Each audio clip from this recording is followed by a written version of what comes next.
Hello everyone. I thought we'd do a different kind of video again today.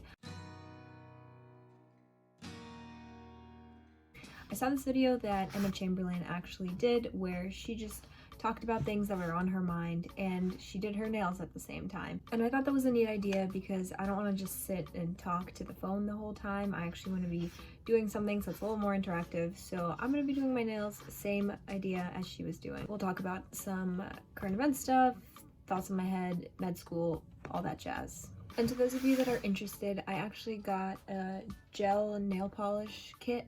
And the reason I did that is just because regular nail polish, working at the hospital, always working with my hands, putting hand sanitizer, washing them all the time, it would chip literally the next day after I put the color on. And I noticed that with the gel nail polish, it didn't come off. And this is not an ad, I just thought it was really cool. And so I've been doing my nails with gel nail polish recently instead of just the regular one. Anyways, let's get started. Ooh. I gotta use this manual because I can't remember all the steps. But first thing I want to talk about is med school. I am currently still waiting on 12 schools, I think. Waiting to hear back on how my interview went. It's been, I think, 30 days now, like 31 days. So basically it's been a month since my second interview session. And I haven't heard back yet. I think actually what I'm gonna do is call them and see, because to be honest, I don't really remember how many days they said it takes on average to get back to a person after they did their interview. So I think that's one of the things that I'm gonna do today is call them and see if they have any updates for me. Alright, so I just called and they said it's a minimum of 60 days to get the decision back. So, and my status is supposed to change online, so I will know. And I guess they don't tell you whether you got in or you got rejected or what online. They just send a letter, but instead online it just says basically a decision was made and that a letter is on its way. So that's what I'm waiting for. I'm starting to get a bit worried because I don't have that many schools left that I'm waiting on a decision on. I also don't know whether this is a good sign that I still haven't heard back from all these schools and it's the end of January, or if I'm last on their list, or did they just, you know, forget? Are they just lazy to send me a rejection? No, I'm just kidding. That's negative. My other thought is the more I work at the hospital, the more I want to go to a DO school. I really think I have a DO mentality. So, and this school that I'm waiting to hear back from is a DO school, and I would be really excited to go there. I don't know if I can wait 60 days. That seems like so long. It's already been 30 days. I have to wait another month till mid-February to know. They're torturing me. This is what the lamp looks like, and it uses LED UV rays to harden the polish, basically, 60 seconds. I also forgot if I mentioned that I heard back from another school, another DO school, and their email was really sweet. It was like an update, and it basically said, "You are neither accepted nor rejected at this point. We are going to be comparing your application to other applicants down the line, so basically stay tuned," which was interesting to get it because it wasn't a yes and it wasn't a no, but it was also really nice because not every school actually updates you on your application. Like I said, I'm still waiting on 12 and we're just sitting and I have no idea what's going on through their heads. I'm also not sure. I think March is when the deadline is, so usually people find out whether they got in or not before March. But then other schools won't tell you until, or may not notify you until the first week of classes, which is what, like the end of August. So I might be waiting until the end of August. Let's talk about working at the hospital. First of all, let's talk about what the heck has been happening in DC and all the riots and stuff. And working at the hospital is crazy. And I was working the day of the Capitol riot when people stormed the Capitol, and that was just freaking unexpected. But that's what makes working in the hospital in a big city, especially a level 1 trauma center, so exciting and valuable, or I don't know, great experience. That's a better way to say it. So anyway, we have been learning about mass disaster protocols now, or at least not learning, but refreshing, talking about what we would do to have a plan so everyone's on the same page. And now with the inauguration coming up, which I'm actually working tomorrow, the day of, it's gonna be interesting. I really hope nothing happens. I really hope people stay home and that we don't have to worry about mass casualties or anything of the sort.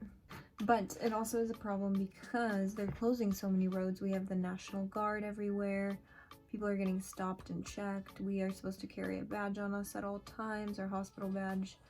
Also, speaking about work, I feel recently like I've enjoyed coming into work a lot less. And I don't know if it's just the chaos of the city, and all the things that have been going on that kind of brought me down. But I also think I've just been burnt out from all the patients that we've been seeing, all the COVID patients, just everything, the volume, the wait times, the amount of ICU patients that we're getting. So I really think I'm due for a couple weeks off. I think I just need like a little vacation. I don't care what I do. I'm not gonna go anywhere. I'm not gonna travel during COVID, but I do feel like I need to take a break, and I don't care if that means I just stay home for 2 weeks. But hopefully that's coming up in February. I really hope it goes through and that I get 2 weeks off. I keep focusing so hard on doing my nails that I forget to talk during the whole process because I'm trying to make it look nice. Anyway, another thing that I wanted to talk about and forgot,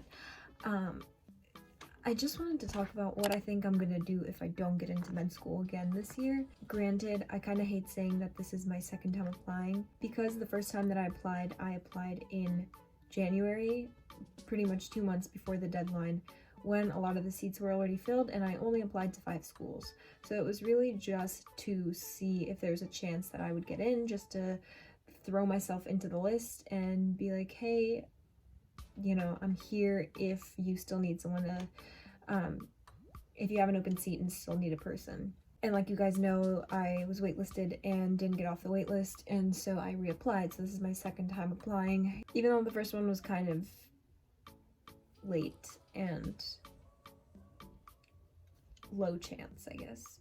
But anyway, I strayed. Back to the point, if I don't get in, I know a lot of my friends have already started to reapply for HPAC, applying for master's programs, just because they're also concerned that they might not get in.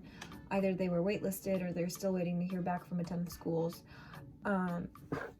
So I started debating what I'm gonna do. And I actually did apply for HPAC. I was never eligible for HPAC, so I never did HPAC. And if you don't really know what that means, it's basically a committee letter from your school that's comprised of all these letters of recommendation, and then a final big letter of recommendation from your whole university, from your science department, I'm pretty sure. And I wasn't eligible because I didn't take majority of my science courses at my 4-year university. I took it outside. But this year they extended it to alumni. Doesn't matter how many classes science classes you took there, and so I'm eligible. So I decided to, what the heck, I'll just apply for it, and just in case, I'll have it for next year. But now I'm also debating, should I apply for a master's, or should I wait, and should I take extra classes? What should I basically do if I don't get in and have this whole another year? Like, should I work somewhere else? Should I keep working at the hospital? Should I just try something completely different and not even science related? My first hand is done, by the way. This is what it looks like. I really like it. I really like the way gel nail polish looks. And it lasts so much longer than regular nail polish, especially at work. So like I was saying, I was thinking about what I'd want to do if I didn't get in and what would be best. To be honest, I don't think it's something that I really want to do. I don't think I want a master's in anything. I really do feel though like I'm stuck in one place, and I really am ready to move on. Like, I feel like I want to expand in what I know. I'm so curious to know more. I feel like I've reached kind of my like the cap in my potential, working at the hospital as a tech and the things that I know. And it's getting a lot harder to learn about things just on the go by working, because I already know the stuff that I'm doing while I work, if that makes sense. So I have to ask extra questions and really do my own research, or like ask nurses and doctors if I want to learn beyond my scope. So I feel like that's a sign that I'm really ready to move on. So I do really hope that I can get in this year and start my med school journey. I am really excited. I just really, really want to go. Anyway, I'm all done now. This is what it looks like, final product. Thanks so much for watching. I hope you enjoyed hearing what's been going on through my head lately, and I'll see you guys in the next video. Bye!